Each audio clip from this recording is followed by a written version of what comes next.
pause. But I just think that there's other fighters that are more skillful, like Richardson Hitchens. I think he's gonna give him a problem. I think Tiafimo will beat him. And I'm Puerto Rican. I love Sabril Matias, but I just that style it doesn't last long. They're those fighters that they take all that punishment. I like to hit and not get hit. The sweet science. Yeah. So let me ask you this: did it shock you that brother doesn't speak no English? I was shocked about that. I know he does speak some English because one of my boys interviewed him on Yeah. Fight Hype, and he actually he was having a problem with that because he was trying to mix the English and the Spanish together, and he was like, "Yo, I'm trying to translate," and then he starts talking English, but it's like it's hard for him to to speak fluently. Yeah.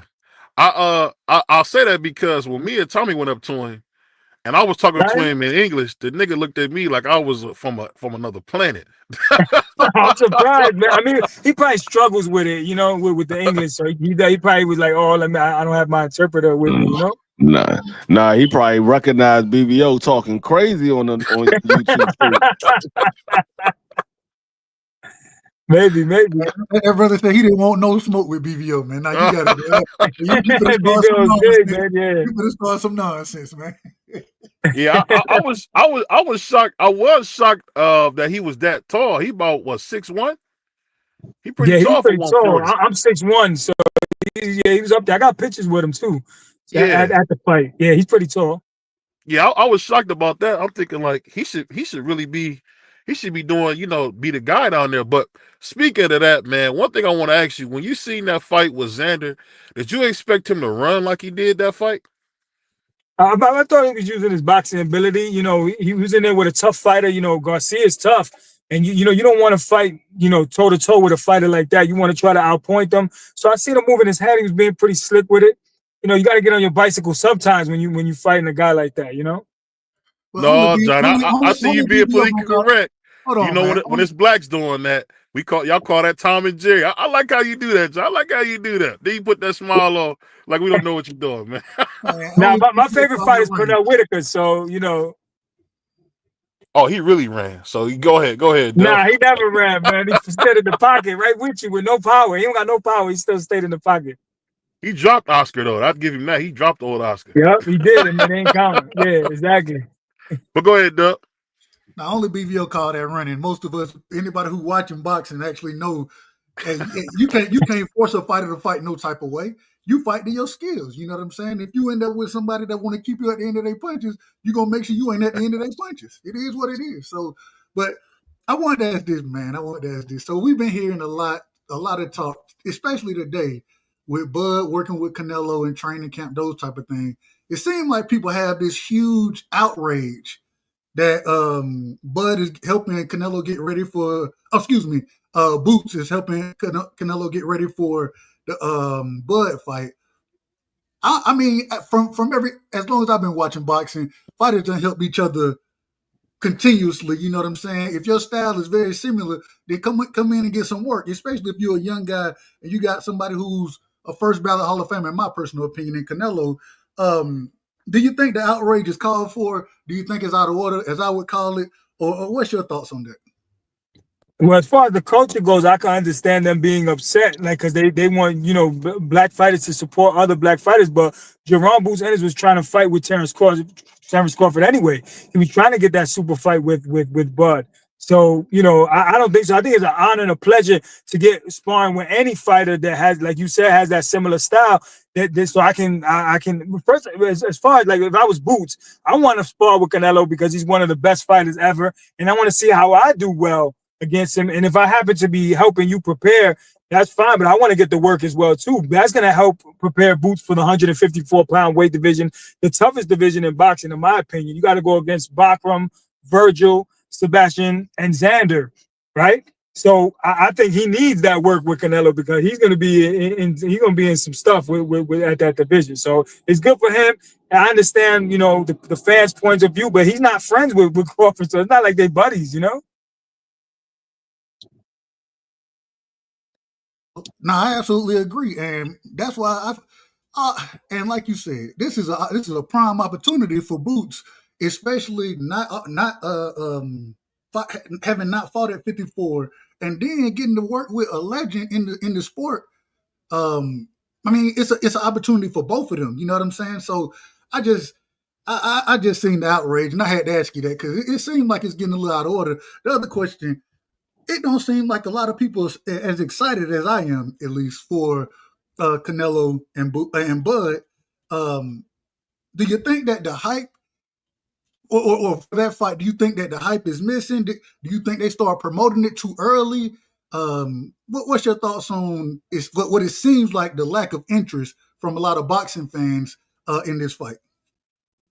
I think a lot of people think it's a mismatch because, you know, Bud is moving up 2 different weight classes. He didn't look so hot against Madrimov. He still won. I still think I felt he won the fight, but he didn't dominate the way he dominated against the Spence fight. So a lot of people are saying, like, this is a money grab and everything, and he can't compete with Canelo. But I think he's going to be winning the fight under the early part of the fight, even though Bud tends to, download the information 3 or 4 rounds, and then he starts to, split you apart and take you apart. But I think as far as the hype and everything, that's why the fans are not so excited. But they say, you know what, we'll take it. And then as we get closer to the fight, it's almost here, September 13th. If Bud if he was able to be successful and beat Canelo Alvarez, then all that talk wouldn't mean anything, or all the hype and everything. But I think that's they feel it's a mismatch. That's why I think it's not getting the hype that it's supposed to. They think Canelo's going to run over him, and I don't think Canelo's going to run over him. Man, if he was to beat Canelo, we gotta get an immediate drug test, Johnny. See, and these are the comments that mess the fans up when people say stuff like this right here. This is the problem. No, I hear you. Yeah. Immediate drug test, Johnny. Because of the snack program you talking about? No, I'm not casting the Spurs on no programs. I'm just saying, if he beats Canelo, I want him to get an IV drug test, man. I want him to get checked out. Make sure he's clean. Nah, I think Bud is a clean fighter, man. See, Johnny, you trying to get us sued. I didn't say he wasn't a clean fighter. I said if he beats Canelo, he needs a drug test. Okay, and we're gonna test Canelo too, because he got caught actually for stuff, right? Hold on, Johnny. Canelo ate a hamburger, dog, and you doing this? He ate a hamburger. Clenbuterol, right? Hold on, Johnny. He had a hamburger, dog. All right, but a lot of fans don't feel that, right? These places, man. All the fans say that. All the real fans say that he ate a hamburger and he got sick. And they said he had, he ate a hamburger that was filled with Clenbuterol. Yeah, and Eddie Reynoso, 7 of his fighters have tested positive. Wow, ouch, Johnny, why are you saying that? That's just the facts. That's what it is. We talking about like steroids and all this stuff, right? Huh? Wow, my man Johnny trying to agitate something. You trying to push a narrative? No, I'm just telling you the fact. This is what happened. 7 fighters have been tested positive. Now you do whatever you want with that information. Hold on. Let me make sure I got my wallet, man. You gotta watch Johnny, man. Hey, Johnny, let me ask you a question. Let me ask Johnny Boy a question real quick. How do you feel hearing the news that Tio turned down another fight and they said he was looking to make somewhere around $15 million? What you talking about, the Shakur fight? Yeah, it's reports that he rejected that offer, and they said he was supposed to be looking at somewhere around $15 million. I don't understand. Turkey's willing to pay him whatever he wants just to get him in the ring. You know, those comments that he had, those racial comments, those negative racial comments that he made, almost got him kicked off. Now again, they're offering him all this money. I don't know why Tio doesn't, want to accept these things. But he told I saw on Twitter, or formerly Twitter X, that he said he accepts the fight with Shakur for January. Oh, okay. Yeah, okay. No, that's what I was hearing too. Then I was hearing that same said, thing. you ain't signed Ish. So they ain't signed, but he said agreed to it. He said, I'll see you in January. I'll take in that fight. Yeah. But then right after that, Shakur said, I ain't heard Ish. I don't know. I'm sure they'll get to it, but that fight, he's either going to be Shakur and Tio or Shakur and Lamont Roach. Watch. I'll put it like this. If he fight Lamont Roach, man, he gonna make everybody realize Tank was a hot job, man. Cause he gonna destroy Lamont Roach. Now, Lamont's my guy. He's a good fighter, though. He's a good fighter. Oh, come on, bro. You're not saying putting those Shakur, man. Come on. No. Shakur's on a different. There's levels, but I think he'll give Shakur a good match. No, Johnny, he'll beat him up. I like Lamar Roach, man. He's good. He's a good fighter, man. I'm telling you. You know, I gotta go with Shakur, of course, but you know, I think that Lamar Roach is a great fighter. I think he'll put up a good fight. Well, as Dub would say, Shakur gonna put hands and feet on Lamar Roach, bro. You talking about? I do agree. I ain't gonna lie to you. I do agree. I think Shakur gonna put hands and feet on the man, but at the same time, with Lamont having the draw with Tank, and this is kind of transitioning with Lamont having that draw, and then now all of a sudden, hey, I mean Tank fighting Jake Paul instead of rematching Lamont, which I think that's what the fans wanted to see. I don't think anybody gives any credibility to the Jake Paul versus Tank fight. I think that raises Lamont's stock, and so hey, I still want to see that young brother fight, and if he win, he win. You know what I'm saying? But I do think Shakur is the better fighter. I think he's a tad bit more skillful, and if Lamont do what he did against Tank, which you know styles make fights, but if he do what he did against Tank and just kind of stand his ground, man, Shakur gonna pick that man apart. So you're gonna have to change your style up a tad bit for somebody like a Shakur. But hey, man, I'm looking forward to it regardless. I'm looking forward to all those fights. Definitely. What was similar to? No, go ahead. No, go ahead. You the man. Go ahead. My bad. Similar to Lamont and Javante sparring when they were younger. Shakur and Lamont know each other as well in the sparring ring. So there's a lot of tricks that he knows of Shakur. So I think it'll be a lot more competitive than people think. It's not like they never faced each other, and then got a lot of rounds in. You know, it's one of my favorite shows called The Wire, and there was a guy named Omar, and the guy Slim Charles was talking crazy. And he said, "You gonna make me hurt you, yo." And I think Shakur messing around and hurt Lamont bad, man. He hurt him, man. He hurt him bad, man. Because I think Shakur showed me something with that Willie Zepeda fight, man. He really stood in the pocket and was throwing. But when I heard the baby say he almost knocked you out, was that not the most classic thing you ever heard? That was funny. Man, BV will be so far. He be so far out of pocket with these damn questions. Man. It don't even make sense sometimes. It don't make sense. He be so far out of order. What you got on, Johnny? What you got on the Tank and Jake Paul situation? Do you think that's good for boxing? I'm in the category. I don't like it. I want to see Tank fight. You know, the real guys out there, the guys in his division, the other champions. Become unified, something like that. But he's taking, and I understand the man want to get his money. Okay, you get your money, but what's your thoughts on that fight? My thoughts are, I was interviewing Al Bernstein, and he asked me the same question. All right, you're gonna get $10 million to fight Lamar Roach, but they're gonna give you $50 million to fight Jake Paul. What do? I'm taking the $50 million, but as a fan, as a analyst, I have to say I'm upset. I don't like the fight. I want Lamont to fight the rematch with Tank or Shakur, but I mean, I want Javante to face either of the two, but $50 million. I mean, how could you say no to that? Would you reject that 50 over 10 to appease the boxing fan or appease your pocket and your family? So I'm gonna tell you this, I didn't say this before. Yeah. So when Turkey came and Tank said all money ain't good money, right? I need Ferraris and all this kind of stuff. Well, you could have got 20-20 against Devin and Shakur, and it wouldn't have put you quite at the 50. But you still would have been making a big bag, and the boxing fans would respect you so much more if you were to take those two fights. At the end of the day, I understand him taking the money. And if it's me, if it's up to me and I can do that, I probably would do the same thing. But at the same time, it ain't up to me. I'm just, like you said, I'm an analyst like you. And as a boxing fan, I ain't even no analyst. I'm just a fan, shit. And so as a fan, it hurt me because I think we done put so much hype on Tank. We ain't seen you prove it yet, bro. Like we just ain't seen you prove it against the best, and that's what we really want to see from you. And so when you go in and fight this exhibition, I mean, it's like Are you gonna come back? What's the reason for you to come back and fight after you make that type of money? I don't expect another fight from Tank after that. I don't, me personally. And so I think at some point in time, you can build your legacy. And if that money wasn't good money at that current moment in time, how is this good money? We got to make it make sense.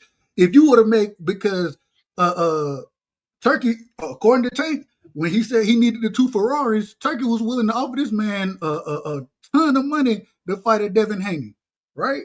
And so that wasn't a good fight for you. That wasn't good money for you. But this is, I guess, the correlation ain't there for me. That's my only problem with all of it. Well, let me ask you about a real fighter real quick, Johnny. What do you think about what we've seen with Emiliano Vargas? That's your favorite fighter, right? No, my favorite fighter is Abdullah Mason. Oh, okay, yeah, that's my favorite young fighter too, Abdullah Mason. I thought Jamel Charlo was your favorite fighter. Are we talking about the next generation? Yeah. No, I'm talking about BVO. So, yeah, Jamel's my favorite fighter, but he ain't been fighting, so I got to get somebody else. Okay. Well, so what was the question, Emiliano Vargas? If what? I was saying we was at that fight, what do you think about that performance he had? That was incredible, man. And I think it's the fastest knockout in like 80 years or something like that, 75 years. Yeah. Hey, crazy. I thought he took a dive until I seen that guy's eye. Did you see his eye? Yeah, that was sensational, man. That was an excellent knockout. So let me ask you this: were you surprised that he didn't call Abdullah out, even though Abdullah was front row? I was shocked by that. Yeah, I thought that he would do that, but I mean, he knows Abdullah's gonna be fighting for the title right now. He's so young. He's what, 22 years old right now. So he's gonna be fighting. He got his hands, he's busy other places right now. But Emiliano, he looked sensational. So he let his fist do the talking, and Abdullah seen it. Yeah, the part that got me, that the brother came out and sat down in a suit. Man, I said, this dude a star, man. Yeah, he had that star quality. Yes, he does. He had the looks, the hooks. Yeah. And the way he spoke after the fight, the way he shouted his mom out, bigged up his pops, you know what I'm saying, his family, the humbleness in him, you know what I'm saying? That helps build your star power. And man, I appreciate everything he did after that fight. I agree, yeah. Definitely. We got him on tomorrow. We got his father on tomorrow. But what did you think about how Shushu looked against the African? Yeah, that was a tough fight that Shushu was in. I'm all for Shushu. I'm Brooklyn, so I got to support the Brooklyn fighters. I'll be biased. I ain't gonna lie. But and I'm really cool with his father as well, and Bruce. They're the best. He's a humble guy and he's nice, and I think he's gonna go. And he's been training since he was a young kid, and he's very disciplined. I had conversations with him off camera, and he just tells me how much he loves the sport and how he's studying fighters like 2 years before he's even gonna face them. Like he's already, okay, I'll do this, I'll do that, and he's like watching every single fight. He's really a student of the game, so I like this performance. Yeah. Speaking of that, just in the overall boxing, do you see anybody that you think can really, really take over the sport? Because I don't know about you, but I kind of get a little worried because I don't really see anybody up. You could say maybe Emiliano, but I don't really see anybody that's next up. What about you? Well, I think next up in a few years will be Abdullah Mason. He's going to get the title. He's going to win this next fight, and he is the future of boxing, in my opinion, man. I'm trying to get out there to Ohio just to be around him so I can interview him and go to his fight, his camp and stuff like that. So I think he's the future. He's well spoken. He knows how to talk. He doesn't get into all the drama. When you ask him questions that are controversial, he knows how to answer correctly, politically correct. So I think he has the power, the speed. He's like a young Ray Leonard, but then he has like the Tommy Hearns, slim frame, the reach, everything. He had that power, 86% knockout ratio. I think he's the future of boxing, man. Yeah, what you got for Johnny? Free? No, I was going to ask, what do you think is next for Xander now that he's a title holder, he's a champion at 54? What do you think is next for Xander? It's dangerous, man, because he fought for that vacant title, right? The WBO, Sebastian Fedor gave it up. He wanted to face him. He went to meet him at his fight, tried to do a face-off. Sebastian didn't want to, have any part of it. And now Virgil Ortiz and Xander are going back and forth at it. Virgil kind of congratulated him, and then he said, but you got the easy way to get to that title. And he said the next time you when you win a title, then you can come talk to me, because Virgil had told him that, before that. So Xander, they're going back and forth. I think it's gonna be it might be Virgil and Xander probably going next. Man, Yeah, Virgil is ducking the Virgil ducking that wreck because, like the man said, he don't want to go to Puerto Rico. Well, why not? Yeah. Get robbed. Listen, Hold on, wait a minute. Hold on, wait a minute, man. I don't want to hear nothing about no robberies and nothing like that. We ain't seen the fight yet. We don't know how the fight gonna play out. But at the same time, this man just won the championship. Y'all both seen in New York what his following was, and y'all just spoke to that. So when you go to Puerto Rico, I would figure that the following would be just as big. And what's the problem? I don't see no problem with Virgil having to go to that man home turf for a homecoming fight after he became a champion to challenge that man for his championship. I don't see no problem with that. Yeah, I mean, we know that Virgil. This is the second time that Virgil ducked him, because Virgil sent him the contract and said you got an hour to sign, and Xander said he signed it in 10 minutes, and then Virgil went a different route. So, hey, I mean, Virgil talking about, see me when you get a title. This man got a title before you even got a shot at a title. So, exactly. I don't know what's going on with Virgil right now. Yeah, but Virgil definitely got to handle his business. All I can say is this. This is a sick Negro. That's all I can say. That's all I can say to that, man. But let me ask you this. Speaking of Xander, do you see him unifying next, or do you see him taking like an easy, softer touch?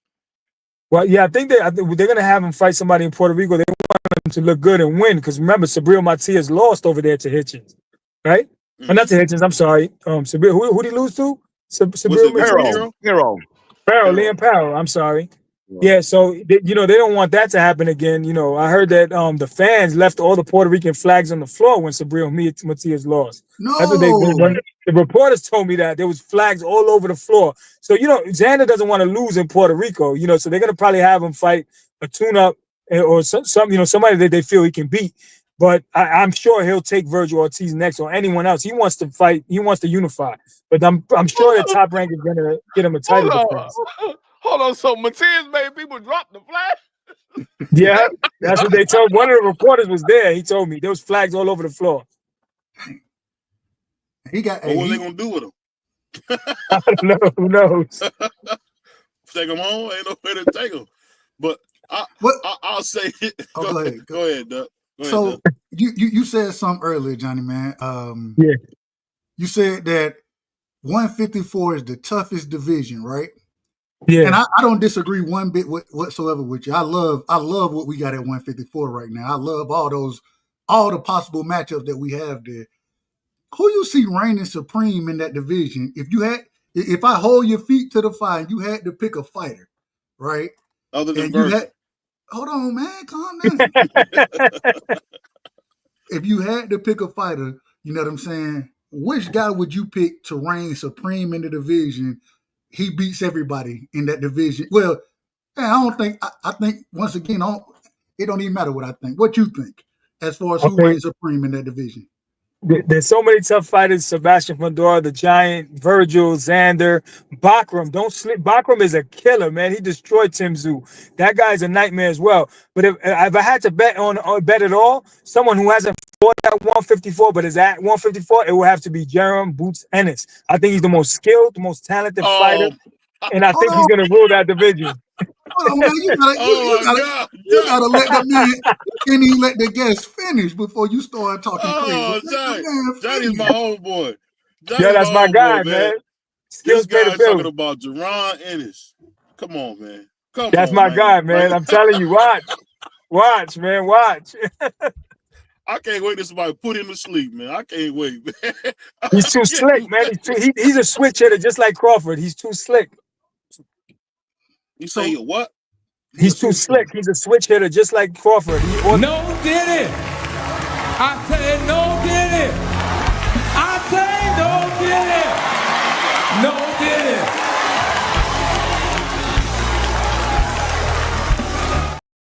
I gotta bet with you, Johnny, man. Boots Go all the ahead, way, Doug. man. Go ahead, Doug. Real well, okay, man. BVO out of order tonight. BVO in rare form right now. The brother is in rare form. So also sticking to that division, I believe we got Thurman versus the Tower Inferno coming up. Man, do you like that fight? What do you give Keith Thurman a chance to win that fight? How do you see that playing out? I think Keith Thurman looked sensational in his last performance. It's just he's very injury prone. And in the inactivity, he doesn't fight often enough, because of those injuries. But I think Sebastian Fundora will beat him. But if anybody's going to go out on this shield, it's Keith Thurman, because he talks a good game, and then he has to back it up. Like he'll throw everything. He'll try to fight, but I think he loses. I think Sebastian Fundora beats him. Yeah, I just don't, man. For Keith to win that fight, and I ain't gonna lie to you, because of the inactivity, I call him sometimes Thurman. People say I'm disrespectful. I call him sometimes right now, but because I think Keith, he always been a dog. You're gonna have to fight Sebastian on the inside to some degree to win that fight, and that's what Sebastian do. Some of his best work at is on the inside with them uppercuts. And I watched that man rearrange Lubin face. I say that respectfully. I'm a fan of AJ Lubin. No, I'm serious. Lubin a tough fighter. I'm a fan of the Hammer, but at the same time, I don't see a path to victory. I see it might be a lucky punch. It might be a lucky overhand that clip like Mendoza had. Outside of that, I don't see a way for Keith Thurman to win that fight. And I think the body shots of Fundora are going to take effect throughout that fight. Do you see a pathway for Keith Thurman? Like you said, it has to be on the inside. You can't try to fight the giant. He has that reach, 6'7". He's like a basketball player. So when he shoots the jab, it's already across the ring before you even get set to try to come in. But I interviewed Xander Zayas, and Xander told me that Fundora had eye vision, and that's why he always fights on the inside. Because I was like, why isn't he using his reach? But he said that. But now, if you notice his last fight, he's using the reach. So now they said he got LASIK surgery or something, and now he can see, and now he's using that. I don't see anybody beating him except for my guy Boots. But I don't think anybody can get close to him. Thurman has to go for the liver shot. That's the only chance that he'll have to beat Sebastian Fundora on the inside. So when you say you think he can beat Sebastian, is it just me or you forgot about Mendoza beating him dead? You ain't see that? It was a lucky punch. He beat Fundora dead. He did, but Fundora came back beautifully. Johnny no box. Johnny no box. Hold on. Did you see? I thought he was gonna pass away, Johnny. I thought he was gonna pass away. Did you see the entire fight? He would get beat pillow to post. He would get beat pillow to post that entire fight and landed a shot. That's why we love the sport, because it could be just one punch. Exactly. I agree with you. That's unfortunately, that's all BBO see is the one punch. That's all he see in every fight. He only see that one punch. He see a person get knocked down in one round. He forget about the rest of the fight. It's only that round. That's the only round that ever matters. Mendoza was losing that fight. Then to come back and then to beat him dead, it was crazy. I don't know how he caught him, but when he caught him, it was like, dang. But speaking of that, man, what do you think about what's going on in the heavyweight division, man? We got this guy named Moses. We got Obatai at cruiserweight who need to just go ahead and go up to heavyweight. What do you think of what's going on with Moses and all these young guys? Don't forget my favorite fighter at heavyweight right now, Caballero. Caballero is my guy at heavyweight. Right Caballero, yeah, I love Caballero.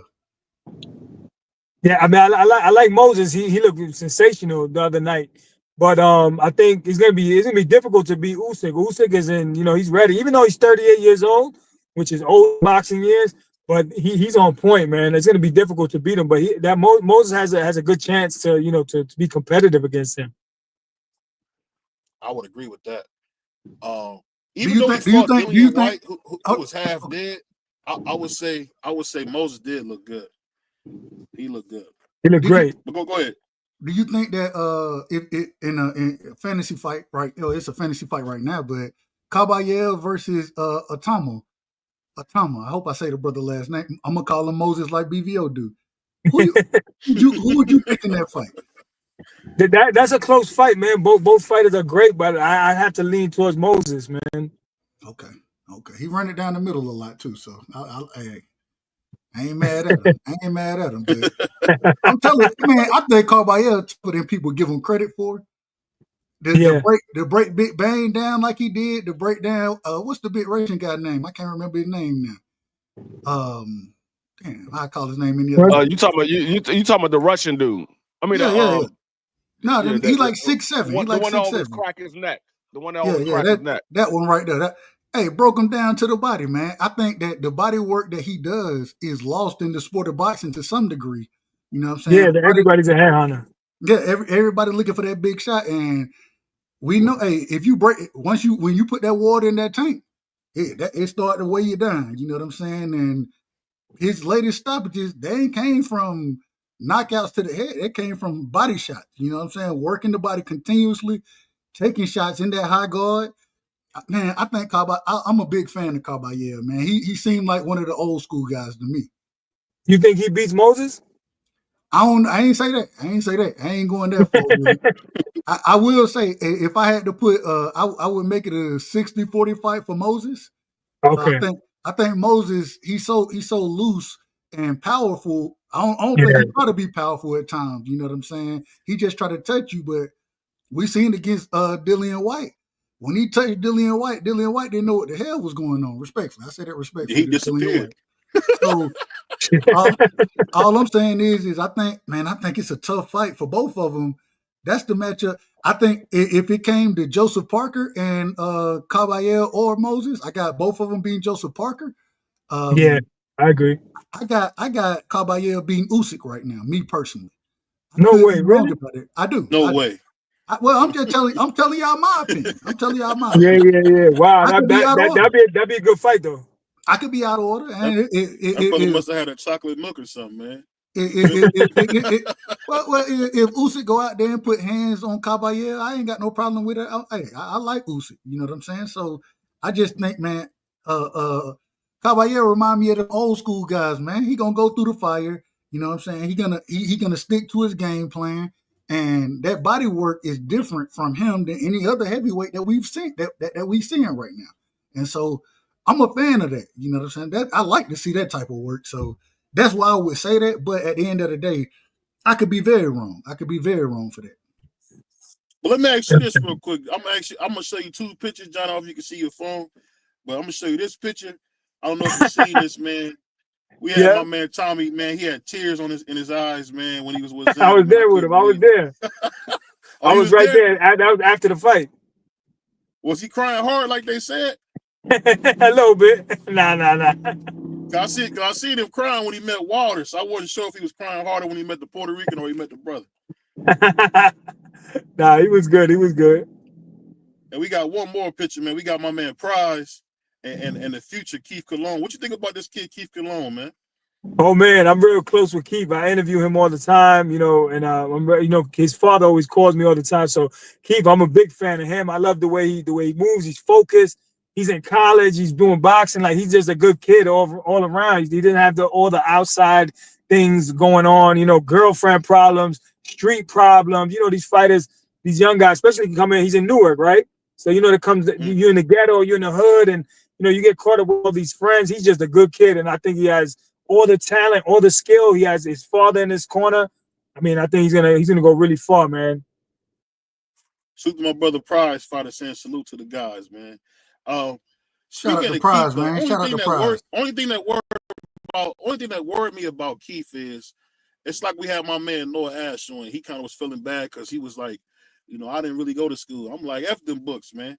I don't know. Do you think that Keith being a civilized man will work against him? Because boxing is a very dangerous sport. Yeah, I mean, I think that help him, man. But he keeps him grounded, He knows what he wants in his life. He's dedicated to that. He's putting in work in school and in the gym. And when I was on the phone with him, he had just come from Brooklyn getting some work, doing some sparring at Cops and Kids in Flatbush. And he was going home, and then they're gonna train again. I'm like, yo, this kid is like, he's focused, man. When they want to train and they not smoking, drinking, hanging out with girls and all. They just focus on the craft. Those are the good fighters, man. Those are the ones that go really far. The ones that are really focused. And I see him like that. I think that's gonna help him. Speaking on Keith, I man. totally agree. Speaking on Keith, it's interesting because the way he fought in the amateurs, you know what I'm saying? Not really a knockout guy, or hey, and the amateurs is totally different than what the pros are. But now that he done moved to the pros, the man done became a knockout artist. Some type of, I'm just telling you. His style suits that. And so, were you surprised by the stoppages that he getting versus kind of what the amateurs were for him, and how it translated, how his style really suits the professional style more than the amateur style? It definitely does. And when I speak to him, I always ask him, "Yo, we gonna get another knockout? Like, you making it too easy for these, you blowing these guys out." And he's like, "Yo, I don't focus on the knockout. If it presents itself, I take it." But he got dynamite in his hands, and he knows how to place those shots. I think it's the timing and the precision, and he just knows where to throw them punches, man. And he's taking these guys out. It's just the pros is where he needs to be at. That style it suits him well, Absolutely. And the other thing, like you said, it ain't even all about the power. It's about the accuracy, the timing. I love the focus and the timing that he has. Man, I can't wait to see this young brother continue his career.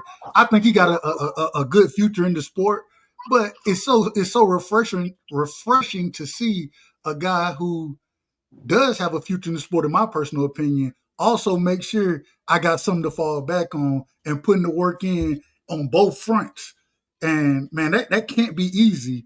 When you talk to him, and we've talked to him a few times, but when you talk to him, what type of sense do you get as far as the dynamic of being in school as well as being a professional boxer now? What's the sense that you get from it?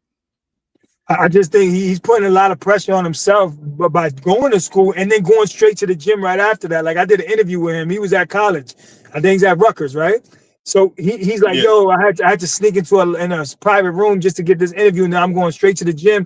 Like, you don't have to do that, especially if you're that talented. A lot of these fighters, they just focus on boxing. That's all they want to do. But he's doing both, so he could learn the business of boxing, because you have to know, school is gonna help him in his career, his professional in boxing and in business side of it. You know what I mean?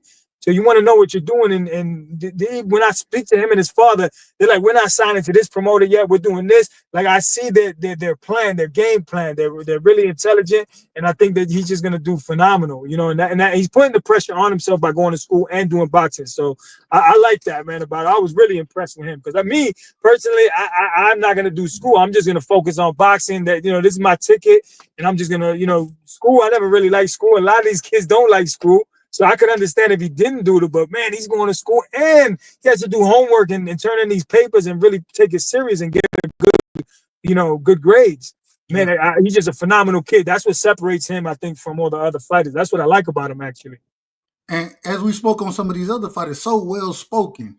You know what I'm saying? Yes. So and doesn't need anybody help to speak. He do his interviews by himself. I ain't calling no names or nothing like that, but same way we were kind of talking about Abdullah, just understanding how to present yourself. Man, I think that young man is special. Me personally, I agree with you.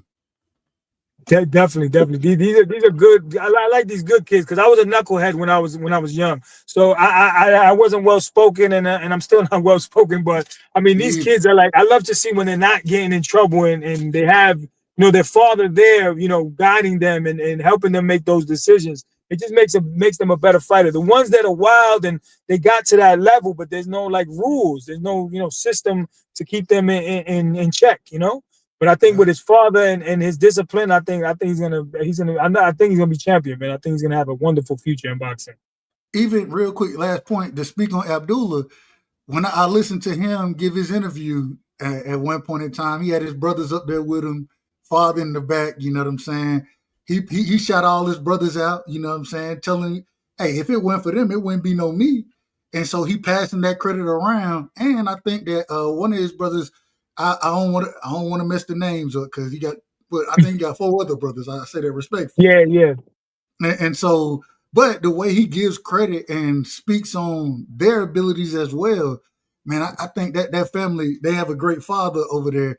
And man, I love to see it. Like BVO said, we got Shushu father tomorrow. I hope I'm gonna be able to be a part of that interview. I don't know if I'm going to, but we'll see what happens. But that's another one of them guys who the fathers in boxing, man, are so important. And I want to ask you this because I asked Brian Norman Sr. this, and this wasn't even about Junior. This was more about what's my boy name, man? Oh, he from up around your way too. Oh man, I can't call his name now. Talking about Floyd Scope? No, not Schofield. Up in New York, man.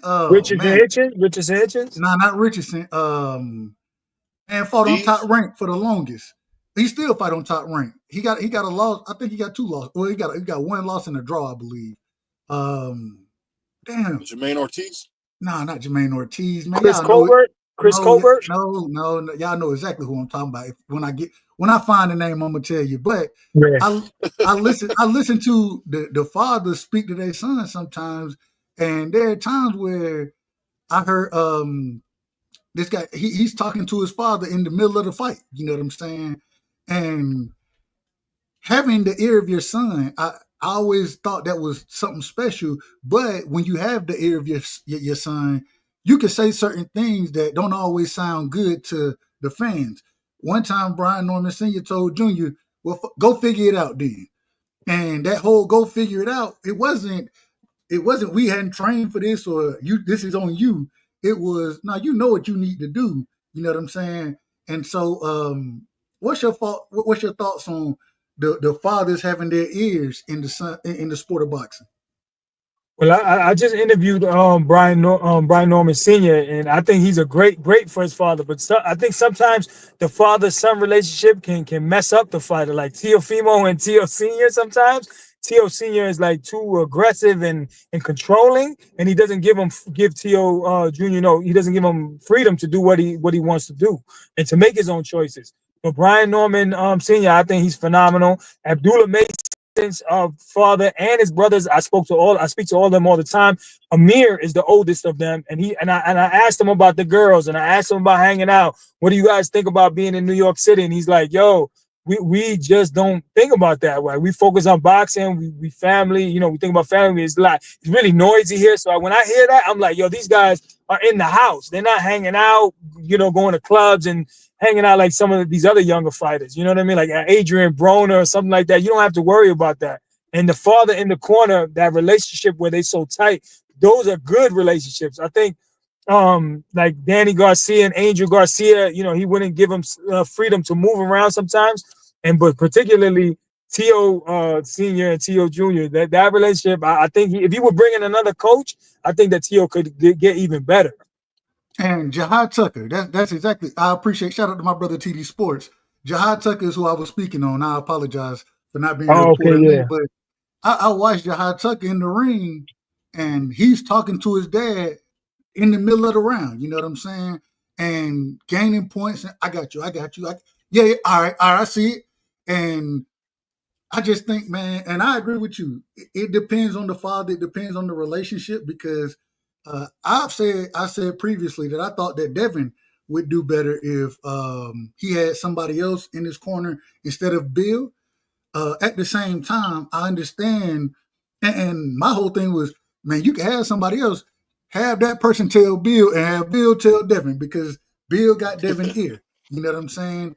And I think that's the same thing with Jihad, with Junior, with even with the young brother, the Mason brothers. And so, but also having that discipline instilled in you, I think is a beautiful thing. And then I get long-winded with it. I apologize to you, Johnny. But no, it's all good. I love it, man. But when you have that, and like you said, bringing other individuals in, how do you balance that? And I know you can't say exactly how, but in your opinion, how would you balance that when your father is no longer the person giving you the instruction or something like that? How do you balance that as a fighter, in your opinion? Well, for example, like Yoel Judah, I'm always with him in Brooklyn, and he was working with Devin Haney for the Kambosos fights, right? So they brought him in, and he was helping Bill out, and they would work together. And he told me, he said, Bill knows what he's doing. I know what I'm doing, and Bill lets me, jump in, and he jumps in. So we play it perfect. And I think that's when, if you bring in a fighter like that, and Bill, they both help each other, I think that'll be more beneficial to that Devin, like that type of situation. But when the father's too overpowering and he's not giving the son any chances, they can't even have a difference of opinion, I think that's when it becomes a problem. But and other thing I want to ask, because a lot of these, I definitely agree with that. But what I will say is, I'm just excited about what we seeing in boxing. Where we seeing, it's almost like a shift to where we seeing a lot of guys kind of be responsible. Actually, you're gonna get the most out of their career. We don't see as many guys like my man Mayorga. I kind of missed it a little bit, but it's like that across the board. These kids are really good kids, and I'm kind of excited about it. What about you, Johnny? About fighters like you said, Mayorga? No, I'm saying that we're seeing a lot of nice kids get into the sport. What do you think about that? Oh, I think that's phenomenal, man. Because it's good to get the kids that are bad, like the ones that get in trouble, and to get them some discipline and get them into the sport. Like even Richardson Hitchens said he just wanted to learn how to fight, so he walked into a gym, and that's how I came into the gym. I just wanted to learn how to fight so I could fight in the street. So it takes you away. So that's good. I think I like fighters like Mason and these good kids that they're well spoken and they love the sport. I think it's great. The only thing about Mason that get me is that he's a merman. He doesn't talk a lot, and I think to be big in boxing, you got to do a little more talking than that. But we're gonna see what happens, man. He's still young. But I think that the 86% knockout ratio, that power speaks for itself. If you can deliver, and then you're still well spoken, he'll talk a little bit more, as his PR team, talks to him and lets him know, what to do to get more exposure and stuff. But I think his skills are so great that that'll talk for him, a lot. It'll bring in a lot of fans. And I think that because of social media now, so yes, we used to say back in the day, fighters had to talk more, doing those type of things. But because of social media now, he's gonna get the exposure, and then with him being as humble as he is, I think he gains even more of a fan base. Same way, like we brought up earlier, you know what I'm saying? That humbleness, I think a lot of people really appreciate that, because you can knock somebody out, but can you talk to people respectfully? You know what I'm saying? Can you be in order when you have conversation? And I think that helps them instead of hurting them. I agree with that, man. If you can be cocky, go ahead. I'm sorry. Go ahead, my bad. Go ahead. No, if you're a real cocky fighter, you better be able to learn. You better be able to get them knockouts and stuff, because as soon as you lose, people going to attack you and go crazy. So I like the humbleness. Yeah. So you got anything for Johnny Free? Yeah. No, I was going to ask him. With Top Rank not being with ESPN now, you think they're going to land a platform or a network deal, because they got a large stable that's sitting around right now waiting for some dates? You think they're going to come out with an announcement of them landing a deal with another platform? Well, I interviewed Bob Arum, and I asked him that exact question, and he said that everything's going to streaming, so they're working on some deals right now, but he can't say anything right now. So he said that's where the future is. So I don't know exactly where they're going to end up, but that's what he's working on. That's what he said. Yeah, they got a lot of fighters waiting for some dates. Definitely. But Bob is smart, and his team is smart. They've been in this game, I think, since 1966. So he knows what's going on. They'll have everything set up, and shortly we'll see all his fighters on TV. Yeah. You got anything, Doug, before we get out of here? Well, real quick, since we brought up Top Rank, PBC, and I want to bring up PBC and the Zone real quick for you, Johnny. Yeah. It seemed like, we getting a few fights here and there from PBC. The Zone, we getting a few fights here and there. It seemed like Turkey is starting to kind of monopolize the sport. Jake Paul, I'm just going to be honest, MVP Promotions, they put on more fights this past weekend than anybody else did. And so, it is what it is. So how do you see all of it going as far as who do you think has the upper hand in a lot of this outside of, and I'm gonna leave. Oh, if you want to speak on Turkey, you can. But who do you think has the upper hand in these situations? And because even David Benavidez, we seen him being sent over to Turkey. You know what I'm saying? We see Javante Tank Davis. He fighting on Netflix when I thought the PBC had an Amazon deal. That's what I believe is the truth, but it don't seem to be coming to fruition just yet. What's your thoughts on all of those situations as far as promotional companies go? I think Turkey Al-Sheikh, he's the one that's leading everything because he has the big bucks. You got to remember, they're pumping that oil every day. While we speaking, that oil is being pumped. So that's a never-ending river of money that's never going to stop flowing. And he had talked about buying everyone out, but giving $1 billion to Bob Arum, $1 billion to Oscar De La Hoya, $1 billion to the PBC. And because they didn't work with each other for so long, it was like a Cold War. De La Hoya and then PBC and Top Rank Bob Arum, they didn't want to work. Now they're all willing to work. But guess what? Turkey's here now. And now these fighters have gotten a taste of all this money. And now it's going to be very difficult for them to start working together. So, PBC, I know they have problems. They ran out of that hedge fund money without Heyman. And then all their fighters have left. And they have a few. They have David Benavidez. Oscar De La Hoya, he sold the Ring magazine in Turkey. So I think Turkey has the upper hand. And now that Dana White has jumped in, I just interviewed Tom Loeffler earlier today. They're going to take over with the TKO boxing. They got that head. And Dana's all in. He got that $7 billion deal. I mean, they should have never let Dana White in. He's going to pay these fighters $20,000 for that was the card. $20,000 for the lower tier fighters, and then $750,000 for championship fights. So they'll pay you the $20 million now. But at the other fighters, when they control the sport, they're just throwing out all this money, it seems. And then at the end, everybody's going to be under contract and you're going to be getting paid peanuts, man. And I think it's wrong because the fighters are the ones that put their lives on the line. And now that they let Dana White and Turkey together, they're going to be running boxing, man. That's my opinion. Hey, shout out to Miss BBO. I don't know if you got to meet her, Johnny. Shout out to Miss BBO. Oh, Miss BBO. Hey, how you doing? Miss BBO. God bless. Salute to Miss BBO. Salute to Miss BBO.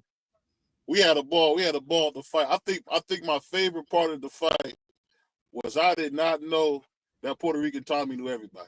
I did not know that. Hey, hold on. I'm glad BBO said that. Selling hot dogs, knew all the ushers. Hey, they might as well call that Tommy's house, man. I'm glad you said that. Be real quick, Tom. I mean, Johnny, I almost called you Tommy. I apologize to you. But what's your favorite part? What's your favorite part of covering the sport? You do such a good job at covering it, getting the interviews, those type of things. What's your favorite part about it? Just being around the fighters, man. Even if I wasn't doing interviews, and thank you for that too, man. But I'll be stuttering. I'll be so nervous. I'll be so excited and happy that I'm around the fighters. Thomas could tell you this too. It's just being around there. I've been going to the fights for 26 years as a fan. But now that I get to interview them, be backstage, and you get to chop it up with them off camera, on camera, it's just man, they didn't have to pay me anything. I would have did this for free just to be in the atmosphere around the fighter. I just love the sport and just being around it. That's my favorite part. I'm gonna tell you, look, so Javante versus Jake Paul is in Atlanta. I'm a Georgia boy, respectfully. I'm a Georgia boy, right? And I'm debating on going to the fight. I said I can't support it. The only reason I can't support it, I don't look at Jake Paul as a real fighter. It's a circus show, in my personal opinion. But if I can get some type of credentials, I'm gonna be there because I want to talk to the people. I want to talk to the individuals that's there. And you know it's gonna be packed out as far as the fighters that's gonna be there. And so that's my saving grace, because outside of that, I ain't going to this fight. I just can't fix my heart to go to the fight as a true boxing fan. But if I get those opportunities, to be in those rooms, then I gotta take them. You have to, man. It's gonna be a star-studded event. I don't like the whole thing, but there's gonna be so many other people there, celebrities that we can interview. So it's just gonna be, you can't just think about the Tank and the Jake Paul. Sure, we're not gonna get what we want, but there's gonna be so many opportunities to meet people and talk to the fans that it's worth going, I think. Have you heard anything? Last point, real quick. My bad. Have you heard anything about the undercard? No, not yet. I haven't heard anything yet. Okay, go ahead, Free. My bad. No, I was going to ask you, how you feel about Danny Garcia making his return back to the ring? No, I think Danny had a hell of a career. He made a lot of money, and I think he has a promotional company now. I think he should just stick with the promoting. But if he wants to come in, for one last payday, I don't mind that. Just to feed his family. But I want these fighters to walk away and not be having the slurred speech and they're not able to talk and have all their functions. You know what I mean? So I don't think Danny should do it. Yeah. I think he did a hell of a job in his Danny's up next. boxing career. Danny's up next, man. Who Danny fighting? Who he fighting? I don't think he have an opponent yet, but I know he's supposed to be fighting at the Barclay, but he doesn't. They haven't announced his opponent yet.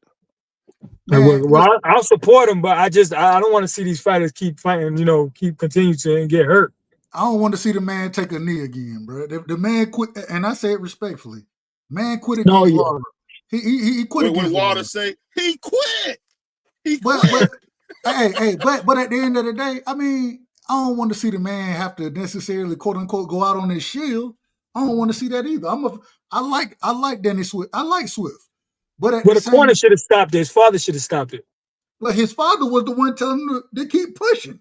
Oh man. I don't know. I don't know if Angel be knowing what be going on, man. Angel like to have a little taste, man. He might have. Oh man, we ain't gonna cast no aspersions on nobody. You messed up, man. We ain't gonna cast no aspersions. Shout out to Angel, man. Angel like that Hennessy, man. He a Hennessy man. Oh man. Security. Where's security at right now? No, hey, we can't even get. But I'll tell you something funny though, Johnny. That I will say that I had the funniest thing at the fight was when Xander won. I was coming up. He said, "Hold on, man. Ain't no security over here. This dude talking to me. So ain't no security." He thought you was security. Yeah. You can get around though using that security angle. Yeah, I could. One thing I will say that was fun. I couldn't believe how little the fighters were, man. It was kind of cool. They was all little guys, man. I was like, wow. Bro, we 6'5", bro. We 6'5". Yeah. But Richard Torres is like Richard Torres is super short, man. He's 6'2", bro. He's 6'2", 6'1". I guess you're right. I guess I'm looking to see. I'm thinking I'm about to see Big Daddy Bowles or Lennox Lewis's. No, I didn't see that at all. Bro, you looking for Tyson Fury out this month? Yeah, 6'9". I'm tall heavyweights. Man, look, when Senior fought Greg Hackett, right? I was standing there talking to Junior and what's my boy's name? Damn, I can't call his name right now either. Tay Jones. I'm sitting there talking to him, and I'm like, bro, these niggas live as hell. Which is, I mean, but then I gotta realize, man, boxing ain't a big guy sport. You know what I'm saying? If you ain't a heavyweight, then 9 times out of 10, outside of Sebastian Fundora, you're gonna be smaller than me. Yeah. That's true. The heavyweights are pretty man, now, though. I'll say on that note, man, I appreciate you coming through, Johnny. You one of my favorite Puerto Ricans, man. I said it all the time. Good guy, man. And we probably see you in a couple months, man. Yeah, definitely, man. Find you. Johnny Boy Quick. Yeah, Johnny Boy Quick on Instagram and Johnny Boy Boxing on YouTube. You check me out.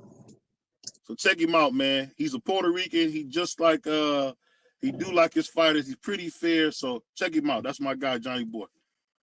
That's it, man. I appreciate all of you, man. Thank you for having me on, guys. Brother, we appreciate you, man. The knowledge that you bring, the perspective that you bring. Man, it's much love and respect to you. Keep doing your thing, and we're going to support you regardless, man. Appreciate you, brother. That's it, man. I'm going to see you in Atlanta, man. Hey, I'm probably going to end up there. Hey, thanks for confirming that fact that Tommy was crying, man, because he tried to say he wasn't.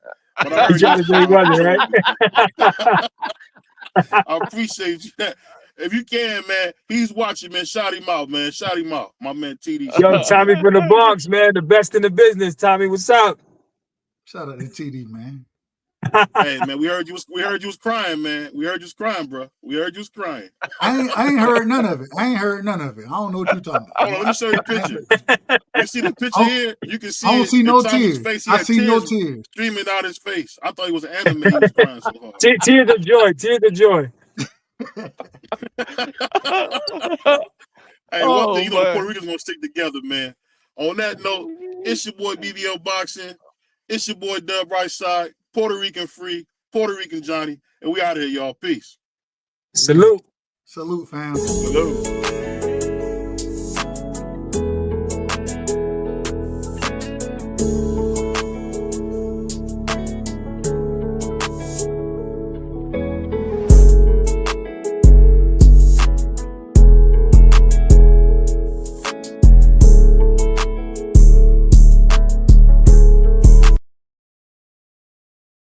On behalf of BVO Boxing TV, we would like to thank our sponsor, Raycon.